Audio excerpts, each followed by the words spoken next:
Hello दोस्तों, आज का टॉपिक हमारा है राज्यसभा। इससे पहले हमने लोकसभा को कंप्लीट कर लिया है। आज हम राज्यसभा से जो भी इम्पोर्टेंट क्वेश्चन होंगे उन्हें हम कवर करेंगे। देखते भाई इसमें क्या कह रहा है। तो राज्यसभा जो है वो दिया गया भाई भाग 5 में अनुच्छेद 80। तो चलो इसमें आज का हम पहला पॉइंट देखते हैं।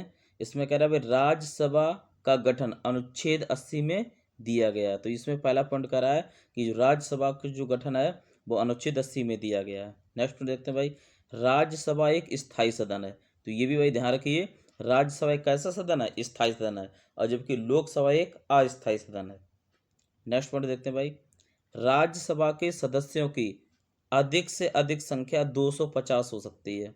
तो ये भी भाई कह रहा है कि राज्यसभा के सदस्यों की अधिक से अधिक संख्या 250 हो सकती है।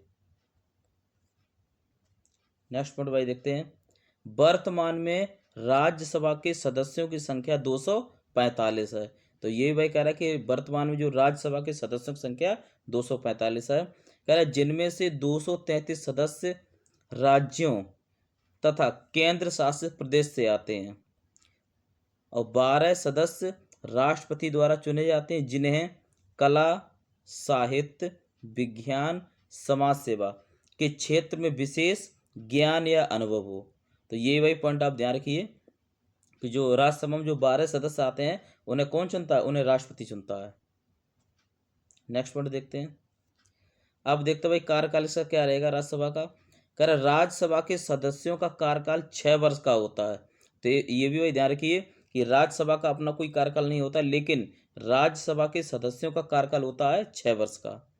नेक्स्ट पॉइंट देखते हैं, राज्यसभा के 1/3 सदस्य प्रति 2 वर्ष बाद सेवानिवृत्त हो जाते हैं। तो भाई ये भी ध्यान रखिए कि राज्यसभा के 1/3 सदस्य प्रति 2 वर्ष बाद सेवानिवृत्त हो जाते हैं। नेक्स्ट पॉइंट देखते हैं, राज्यसभा की सदस्यता के लिए न्यूनतम उम्र 30 वर्ष होनी चाहिए। भाई आपको ये भी ध्यान रखना है कि राज्यसभा की अगर आपको सदस्यता लेनी है तो आपकी न्यूनतम उम्र कितनी होनी चाहिए? 30 वर्ष। नेक्स्ट पॉइंट भाई देखते हैं, उपराष्ट्रपति राज्यसभा का पदेन सभापति होता है। तो ये भी भाई ध्यान रखिए कि उपराष्ट्रपति जो होता है वो राज्यसभा का पदेन सभापति होता है। नेक्स्ट पॉइंट देखते हैं, उपराष्ट्रपति राज्यसभा का सदस्य नहीं होने के कारण मत नहीं दे सकता है, लेकिन निर्णायक मत दे सकता है।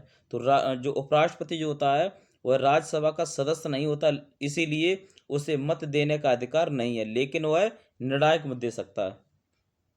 नेक्स्ट पॉइंट देखते हैं भाई, राज्यसभा एक उच्च सदन है। तो ये भी ध्यान रखिए कि राज्यसभा एक कैसा सदन है? उच्च सदन है। नेक्स्ट पॉइंट देखते हैं भाई, अब देखते हैं भाई राज्यसभा सदस्य के लिए योग्यता क्या क्या होनी चाहिए। तो इसमें पहला कह रहा है भारत का नागरिक हो। ये तो आप विशेष ध्यान रखना है कि राज्यसभा का सदस्य बनने के लिए भारत का नागरिक होना जरूरी है। नेक्स्ट पॉइंट देखते हुए क्या कह रहा है इसमें, 30 वर्ष की आयु पूरी कर चुका हो। तो राज्यसभा का सदस्य बनने के लिए एज मतलब जो आयु जो होती है आयु वो कितनी होनी चाहिए? 30 वर्ष की। नेक्स्ट पॉइंट देखते हैं, किसी लाभ पद पर ना हो।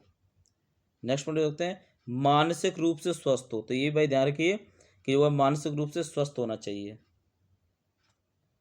नेक्स्ट पॉइंट भाई देखते हैं, अब भाई देखो ये जो अनुच्छेद है वो बहुत इंपॉर्टेंट है। कह रहा है अनुच्छेद 312, अनुच्छेद 312 में कहा गया है कि अखिल भारतीय सेवाएं।